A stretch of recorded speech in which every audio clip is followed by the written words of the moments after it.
back to Dusty Book Sniffers, everybody. I'm Nicole, and today we are going to be talking about Charles Dickens, and specifically we're going to be talking about the Pickwick Papers. So let's get into it.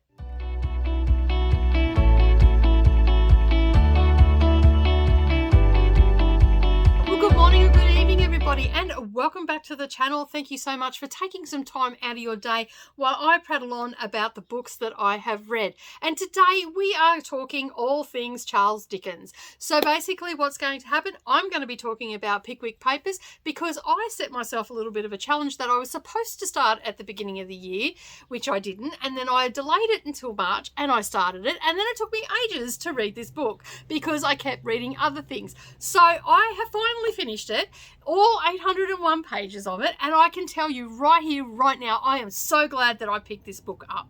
Now, I have set myself a challenge to read all of Charles Dickens' books. Now, I absolutely love The Christmas Carol. I mean, who doesn't love that story?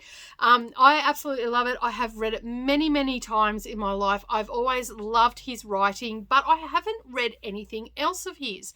I think at one stage I may have picked up a book to go and read it, but I just never did read it, and I think that was Great Expectations, I think it was, but I never did get around to reading it. So this year I decided that I was going to challenge myself to read more classics and stop procrastinating, because I am 52 years old this month, and so I want to get more of the classics read. So I'm basically working through, last year was when I decided that I was going to read more classics, and I started with Jane Austen.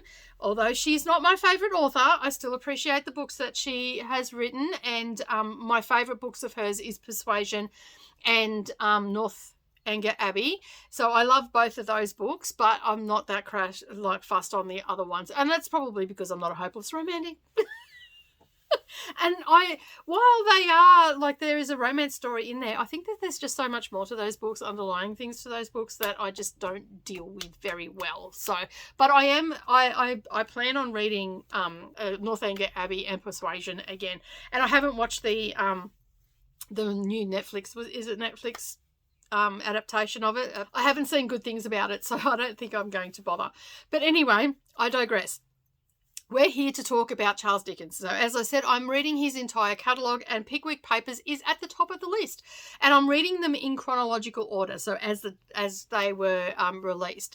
Now, I will say during the time of the Pickwick Papers, these went to publication in March of 1836, and I think they finished October, November in 1837 off the top of my head, because I didn't write that down. But I do know that the publisher was Chapman and Hall, and they published a lot of Dickens' works, apparently, from my little bit of research and all the rest of it. So if you do a Google search for Pickwick Papers, you will find the publication date is the final installment, because this book was written in installments, a monthly installment from March 1836 to October, November 1837, and it was 19 over 20 months. All right, so, and I'll get into the reason why it was 20 months and not 19 months.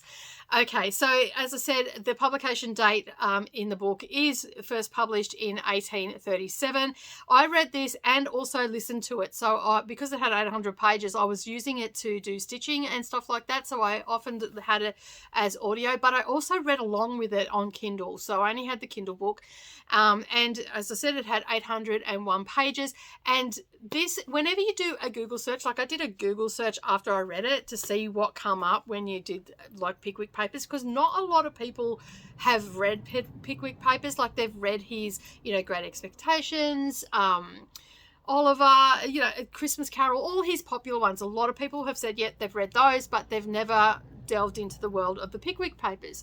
So basically, when you do a Google search for it, it comes up as Pickwick Papers is a comic masterpiece that catapulted Charles Dickens at the age of 24 into immediate fame.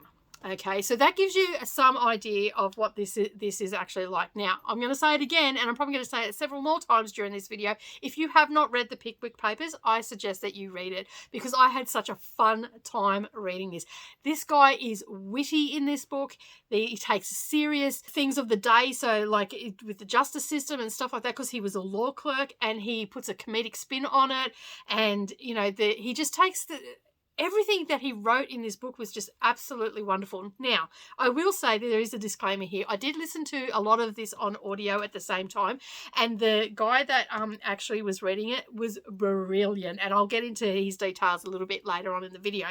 So there are a myriad of characters, people, main characters as well in this. Like, there's lots and lots of people in this, so you don't have to remember all their names, but the main characters are Mr. Pickwick himself and his butler, I would equate him to a butler. So he helps him with the day-to-day grind, getting dressed, and goes off and organises things and all the rest of it. There's Mr. Snodgrass, he is a poet. There's Mr. Tupman, the lover, and then there's Mr. Winkle, the sportsman, and there's many other ones that are in this book that just bring the stories to life, and they're broken up in different into different installments, and so there might be 4 or 5 chapters for that particular installment, but it doesn't read like it's in installments. It just flows really nicely from beginning to end.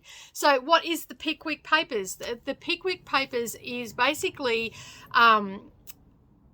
papers that were sent back to a club, okay, that depicted all their adventures while they were out traveling around the countryside. So basically what happened was Mr. Pickwick, he created the club, and that was his whole premise behind it, that they were going to travel the country and report back to the members of the club. Okay, as I said, they were in monthly installments. They were published by Chapman and Hall back in the day, and they went from March 1836 to November 1837, and basically they're just following the adventures and all the crazy stuff that goes on. I also did a little bit of searching up. So basically they go to the Dingley-Dell cricket club. They also end up in Fleet Debtors prison. There's some stuff that happens around that. There's other pubs, like pubs or taverns, I think they called them back then, that actually still exist today, or they have only in our recent history ceased to exist. So they were still there. So that, I think it's the White Stallion is one that is in London, and that I believe it's either been put to heritage or it's still open and working as a tavern. But you can Google search, like if you read it, just Google search anything that comes up and you'll be able to find it, and if it still exists and stuff like that. So they've traveled all over the country. They've ran into all sorts of problems. They've, had to get them out of cells out of all sorts of predicaments and all that sort of stuff. And yeah, and it's just like, I had a lot of laugh out loud moments. I was sitting there reading it and not reading it, sorry, listening to it while I was stitching, and I would just start laughing because the narrator on the audiobook done all of the accents, and like you could just, the imagery that came forward. And like if you are going to read this, may I suggest that you get it on Kindle Unlimited and with the audio if you can.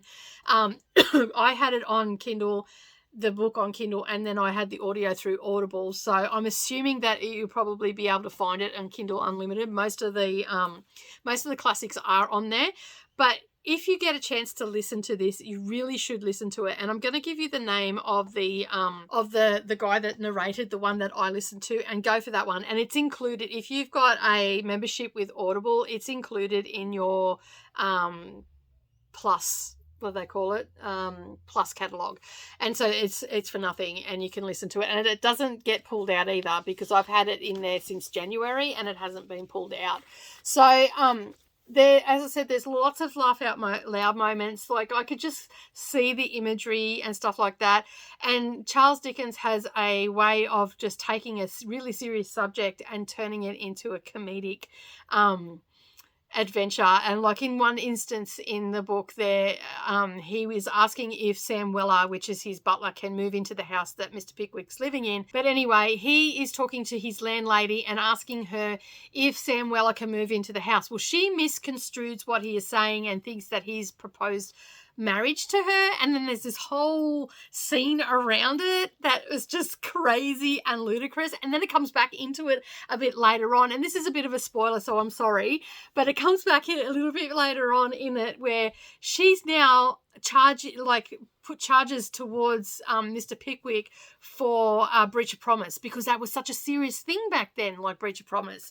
If you suggested to someone that you were going to marry him, you were held to that promise. And so he's put this comedic spin on it and made it really sort of funny and whatnot. But at the same time, he's highlighting the injustice of it, because this woman has actually made a mistake, and now someone is going to go to jail or have to pay a lot of money or subsequently marry the woman. And it's starting with this really rocky turmoil of a situation. So he's taken that sort of stuff and just turned it into a really funny moment, and I just thoroughly enjoyed this book, and I didn't think I was going to. Like, when I first went into it, I'm like, I don't know, like, I've read things before where they definitely read as a short story and there's an ending to it when they've done installments with things, but this particular one was done in such a way that it just flowed on from one chapter to the next, and I really enjoyed it. And I think had I just read the book, I don't think I may have enjoyed it as much, because the guy that read it, oh my goodness, he was so funny, and his voice that he used when he was talking from each different characters, they all had their own personality. Now, the actor is called Rory Kinnear, I think is how you pronounce it. It's Kinnear.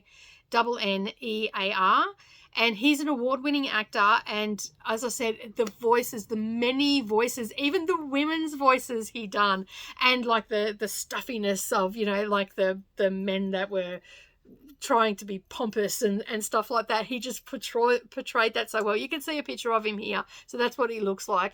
And and so he read the book for Audible, and that was free, so definitely worth listening to it and reading along with it. And because it's old language too, a lot of the classics I do listen to them as I'm reading, because I want to get the flow of the story. I want to enjoy the story. I don't want to get hung up on the words that I'm not understanding, or the meanings, and having to look them all up and all the rest of it. I mean, it's easy on Kindle because you just press it and it gives you the definition, but that takes away from my reading time and my enjoyment. So I highly recommend that you listen and read along with it and get some immersive reading. You will enjoy the story. And I did a bit of both. I did a bit of immersive and then just audio as well. And I really, it helped me get through some stitching, because I lost my stitching mojo. So on to publishing. You remember at the beginning of the video, I did say that he published 19 installments over 20 months. So it was a little ways into it. I think it was around the middle of 1936. I don't have the dates in front of me right now, but